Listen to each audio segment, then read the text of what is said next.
What's up, traders? Doing a video tonight. I got a new swing trade alert, CLVS, ticker symbol CLVS, you guys. Remember my last alert, you guys, MEDF went up 35%.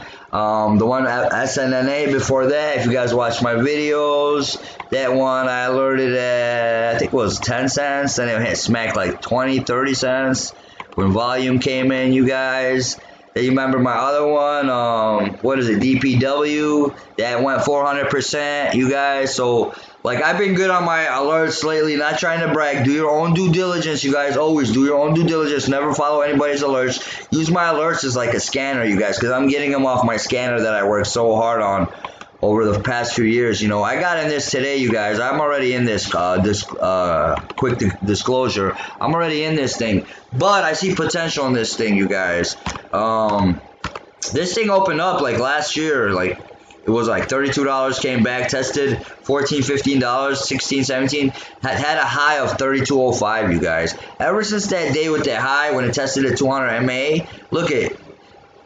On a straight downtrend. You can look at the 200 moving average pointing down, the 50 moving average pointing down, like on a straight downtrend, you guys, the whole time from $30 to $3 in less than a year, right? So these guys there's a lot of bag holders in this thing, which is bad, but there's a lot of shorts in this thing that short this thing from all the way up there that probably made a killing, you guys. Now, what is this strategy? If you guys watch my other videos, this is my trend break strategy, you guys. This is when my trend on the way down breaks and it reaches like a day or two when it reaches a 52-week low, and it had tested a few times.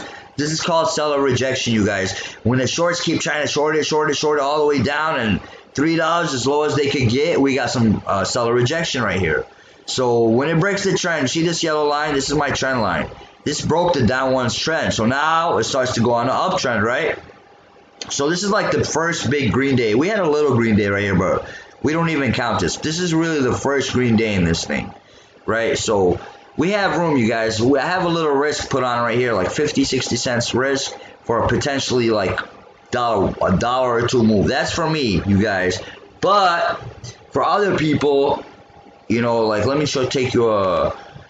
If you get a good dip buy, let's say tomorrow, so look at this. This, you guys, is reaching a high of 380 right now aftermarket, you guys. So if you could get a good dip buy, let's say tomorrow this thing opens up and takes a dive. If $3 holds, 310, 315 holds really well, would be a good dip buy. But what I'm looking for, let me go take this back again. What I'm looking for is the break of $4, you guys. If you can tell right here, we're in an ascending triangle.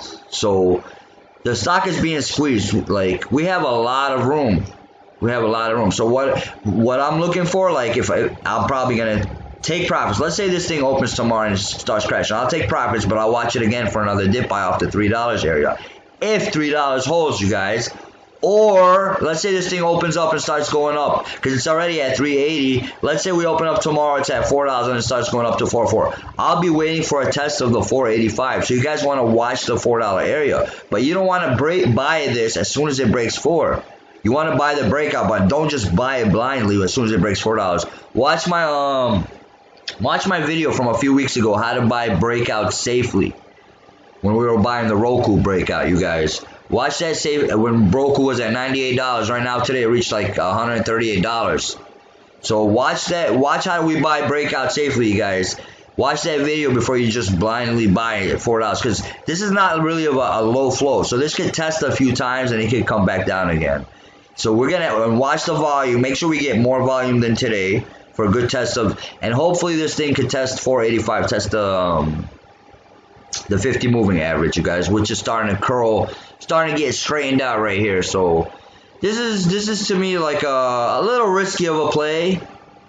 That's why I always say, you guys, do your own due diligence, you know what I mean? But it's a good risk reward to me, you guys. Even if we're thinking big picture, like even if I wanted to swing this, I would say okay, I'm already in this thing, you guys. I think my average is like 350, so I'll risk like 50 cents potentially.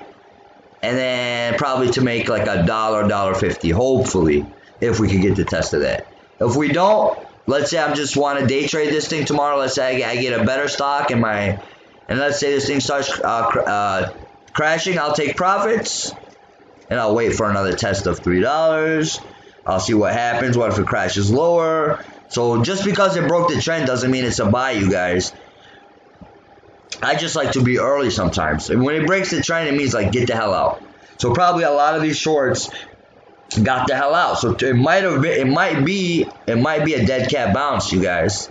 It might be just a short covering rally today. All these shorts that were in here probably just got the hell out, had to buy their way out. So that's probably where all those buyers came in from. But if it breaks tomorrow, the 376, 380, if it breaks today's high, which is 380, we could get a run up to $4, $4.50, you guys. So watch the breakout for tomorrow. Do your own due diligence, you guys. Never follow anyone's alerts. Use them as a scanner. Do your own due diligence. Remember that, you guys. Never follow anybody's alerts. And you remember our motto, you guys. Plan the trade. Trade the plan. Subscribe to my videos, you guys, for all my new alerts. Hit that like button. Anybody has any questions, smack in the comments, you guys. Anybody else? You already know. Peace out.